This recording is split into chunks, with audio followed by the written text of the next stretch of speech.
समग्र विश्ववासी को विनम्र प्रणाम निवेदन करुछि। विगत आलोचना मानकरे ओमिक्रॉन, कोरोना, डेल्टा एवं सेमानंकर भविष्यत वंशधर मानंकर मनीष समाज प्रति आक्रमण रक्षा पाइबा पाई प्रशिक्षण नहींचु। आलोचना रे प्रशिक्षण नहींचु, पर्यवेक्षण करिचु, मंथन मध्य करिचु। मोटामोटी भावे अनेक मात्रा रे प्रशिक्षण नहीं सारिचु। आज ठारू आरंभ करिबा आध्यात्मिक सत्संग चिकित्सा।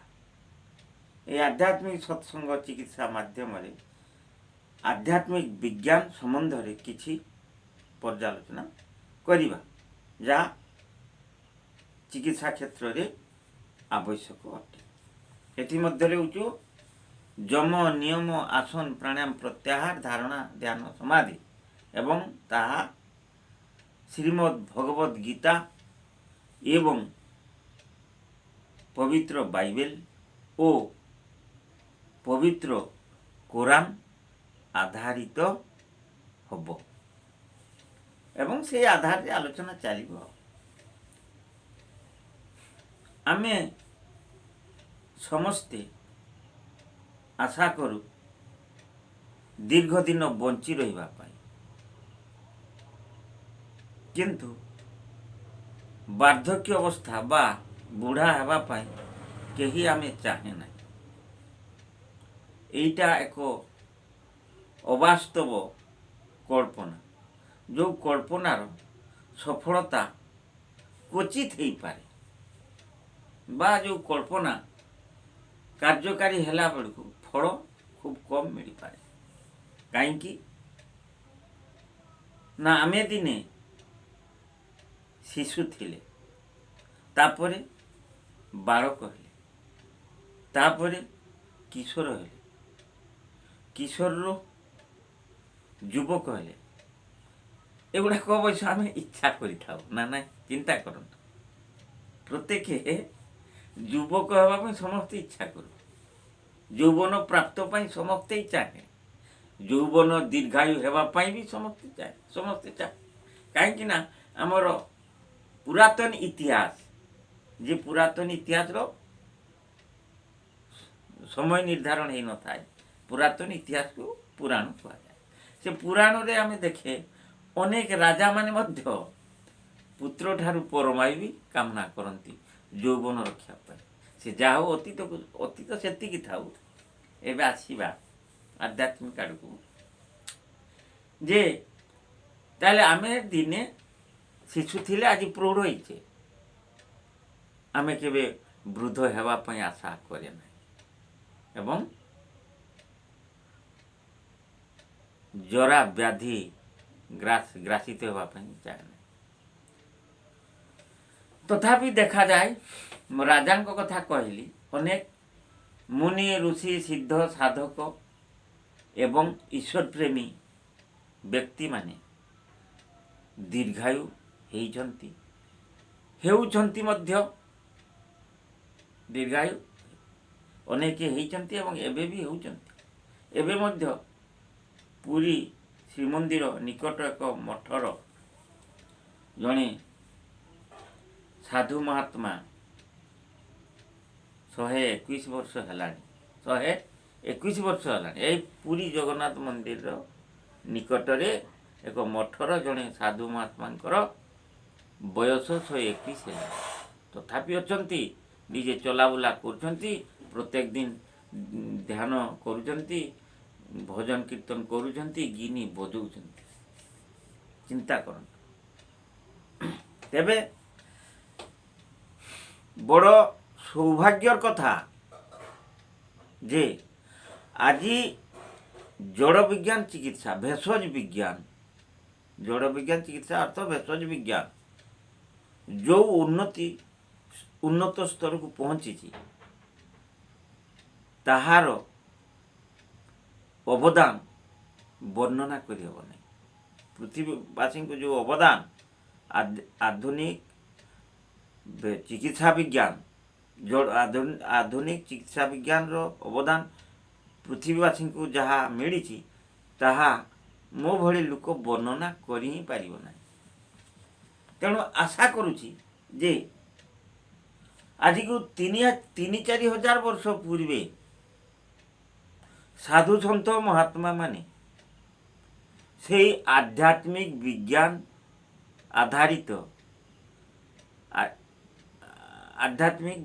ଆଧାରିତ ଚିକିତ୍ସା ବିଜ୍ଞାନକୁ ଆଶ୍ରୟ କରି ଦୀର୍ଘାୟୁ ହୋଇଥିଲେ। ଏବେକା ସମାଜରେ ଆମକୁ ଦୁଇଟା ଉପାୟ ମିଳିଲା, ଦୁଇଟା ମାର୍ଗ ମିଳିଲା। ଅତି ଉନ୍ନତମାନର ଆଧୁନିକ ଚିକିତ୍ସା ବିଜ୍ଞାନ ଏବଂ ପୁରାତନର ଆଧ୍ୟାତ୍ମିକ ଆଜିର ଉନ୍ନତ ଭେଷଜ ଚିକିତ୍ସା ବିଜ୍ଞାନ ଏବଂ ଆଉ ଗୋଟେ ହେଲା ପୁରାତନ ଆଧ୍ୟାତ୍ମିକ ଚିକିତ୍ସା ବିଜ୍ଞାନ। ଯଦି ଏ ଆଧୁନିକ ଚିକିତ୍ସା ବିଜ୍ଞାନ ଏବଂ ଆଧ୍ୟାତ୍ମିକ ଚିକିତ୍ସା ବିଜ୍ଞାନକୁ ଏକାକାର କରି ଦିଆଯାଏ ତେବେ କ'ଣ ହେବ ତାହା ମଧ୍ୟ ଏ ମୋ ଭଳି ଏକ ଅଧମ କବିରାଜ କିଛି ହିଁ କହିପାରିବ ନାହିଁ। ସେଟା ଆପଣମାନଙ୍କର ସଦିଚ୍ଛା ସହଯୋଗରୁ ସମ୍ଭବ, ଅସମ୍ଭବ କିଛି ନୁହେଁ, ସମ୍ଭବ। କାହିଁକି ନା ସେ ସମୟରେ ଶିକ୍ଷାର ପ୍ରସାର ବି ନଥିଲା। ଆଉ ଆଜିର ଯେଉଁ ଜଡ଼ ବିଜ୍ଞାନର ଉନ୍ନତ ସ୍ତର ବି ନଥିଲା। ଜଡ଼ ବିଜ୍ଞାନର ଉନ୍ନତ ସ୍ତର କହିବା ଅର୍ଥ ଶିକ୍ଷାର ବି ପ୍ରଚାର ବି ନିର୍ଭର କରୁଥିଲା ନା। ଆଜି ଦେଖନ୍ତୁ ମୁଁ ବର୍ତ୍ତମାନ ଏଇଠାରେ ଥାଇ ଆପଣମାନଙ୍କ ସହିତ ଯୋଗାଯୋଗ କରୁଛି। ଏ ତ ଜଡ଼ ବିଜ୍ଞାନର ଅବନ୍ୟ ଅବଦାନ ଏଇଭଳି ସେ ସମୟରେ ନଥିଲା। ତେଣୁ ଆଜି ଅଳ୍ପକେ ପୃଥିବୀବାସୀ ଆଧୁନିକ ଅତି ଉନ୍ନତ ଜଡ଼ ଚିକିତ୍ସା ବିଜ୍ଞାନ ସହିତ ଆଧ୍ୟାତ୍ମିକ ଚିକିତ୍ସା ବିଜ୍ଞାନକୁ ପ୍ରୟୋଗ କରିବେ ଏବଂ ତଦ୍ୱାରା ଏକ ନୂଆ ରାସ୍ତାରେ ଆଗେଇ ଯିବା। ବାରମ୍ବାର ମୁଁ କହି ଆସିଛି, ଓମିକ୍ରନ୍, ଡେଲ୍ଟା, କରୋନା ଇତ୍ୟାଦି ଆମର କିଛି ହିଁ କରିପାରିବେ। ଆମେ ସମ୍ପୂର୍ଣ୍ଣ ଭାବରେ ପୁରୁଣା କଥାକୁ ମନେ ପକାଉଛୁ, ଆମେ ସମ୍ପୂର୍ଣ୍ଣ ଭାବରେ ୱାର୍ଲଡ ହେଲ୍ଥ ଅର୍ଗାନାଇଜେସନର ନିୟମ ନିର୍ଦ୍ଦେଶାବଳୀକୁ ପାଳନ କରିବା ଏବଂ ପ୍ରତ୍ୟେକ ଭଗବତ ଆଶ୍ରିତ ହେବା। କିଛି ହେବ ନାହିଁ। ତେବେ ଆସନ୍ତୁ ସେହି ଆଧ୍ୟାତ୍ମିକ ବିଜ୍ଞାନରେ ଯମ, ନିୟମ, ଆସନ, ପ୍ରାଣାୟାମ, ପ୍ରତ୍ୟାହାର, ଧାରଣା, ଧ୍ୟାନକୁ ଆମେ କାର୍ଯ୍ୟରେ ବା ସାଧନରେ ପ୍ରୟୋଗ କରିବା। ତେଣୁ ସେହି ସମୟରେ ଶ୍ରୀଲଙ୍କା ଯୁଦ୍ଧରେ ଲଙ୍କାପତି ଦଶାନନ ରାବଣ ପ୍ରଭୁ ଶ୍ରୀରାମଙ୍କ ଦ୍ୱାରା ଇନ୍ଦ୍ରଜିତଙ୍କର କଟା ମୁଣ୍ଡକୁ ହାତରେ ଧରି ଲୋତକ ଭରା ନୟନରେ ବିଳାପ କରୁଛନ୍ତି। ତେରି ଜୈସା ଗତି ହୁଇ मेरी ऐसा होगी। ओम राम श्री राम जय जय राम। तेरी जैसा गति हुई मेरी ऐसा होगी। ओम राम श्री राम जय जय राम। से विलाप करथिले, रे प्रियतम पुत्र इंद्रजित, तोर जो श्रीलंका युद्ध रे तोर जो दुर्गति प्राप्त है मोर मध्य से दुर्गति प्राप्त हम। से भली टिके एठी मने पड़ी जाए जे आमर पूर्वज गुरुजन माने जो पथरे जो अवस्था चक्र रे गति करिकी जमपुर यात्रा करिसंती आमको मध्य तांको अनुसरण करिकी से अवस्था चक्र रे जमपुर यात्रा करिवाको हबो। हेले सेते बारंबार कहबी सेते बेले आजिर आधुनिक चिकित्सा विज्ञान नथिला। कारण बंधुगण आजिर आधुनिक चिकित्सा विज्ञान सहित आमर से पुरातन आध्यात्मिक चिकित्सा विज्ञान को जदि एकाकार करदेबू ताहले तो असंभवटा संभव नहीं, किंतु सबूर संभवता सफलता केवल आपण मान निकट मोर केवल विनम्र निवेदन करिबा, विनम्र परामर्श देवा ठारू आ किछि ही सामर्थ्य नहीं। तेबे जाओ आसंता काली ठारू आध्यात्मिक चिकित्सा विज्ञान यम नियम आसन प्राणायाम प्रत्याहार धारणा ध्यान समाधि को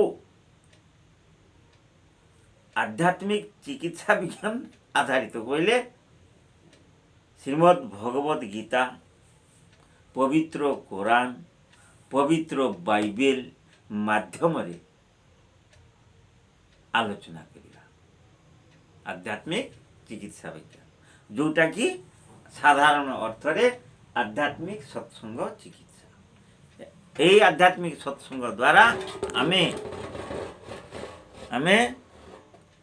यही भली महामारी प्राणघातक दुर्गति रक्षा पाइबा, प्राणघातक दुर्गति रक्षा पाइबा निश्चित, एथिरे तिले मात्र संदेह नहीं। आध्यात्मिक आधुनिक चिकित्सा विज्ञान, भेषज विज्ञान, मेडिकल साइंस सहित आमे जदि शरीर सहित आत्मिक चिकित्सा करदबा, यम नियम आसन प्राणायाम प्रत्याहार को प्रयोग करिबा, तेबे आमे प्रथम प्रश्न थिला बा प्रथम जानिबार थिला जे आमे वार्धक्य हेबा पई चाहू नाही, आम परे सफल हबो। तेबे आसंतु आज आलोचना को एतिकिरे रखिबा। आसंता काली ठारू आध्यात्मिक विज्ञान सत्संग रे एही धारा को धीरे धीरे जीवा, श्रीमद् भगवत गीता आधारित आध्यात्मिक चिकित्सा जीवा, गोटे गोटे थाक को आलोचना करिबा। एवं प्रथम आलोचनार विषय वस्तु होची ध्यान करिबार समय। तो बंधुगण आज आलोचना को एठारे विश्राम दौची। आलोचना माध्यम रे उच्चारण एवं भाषागत त्रुटि परिलक्षित होउछु, जति चेष्टा कले मध्य एठी सेठी शब्द संयोजन रे गोलमाल आसुची। आपण माने ज्ञानी गुणी शुद्धिजन अटंती, ए त्रुटि को क्षमा करी सारांश को ग्रहण कले मु आपण निकट रे चिरकृतज्ञ रही। एति रहिली, विनम्र नमस्कार।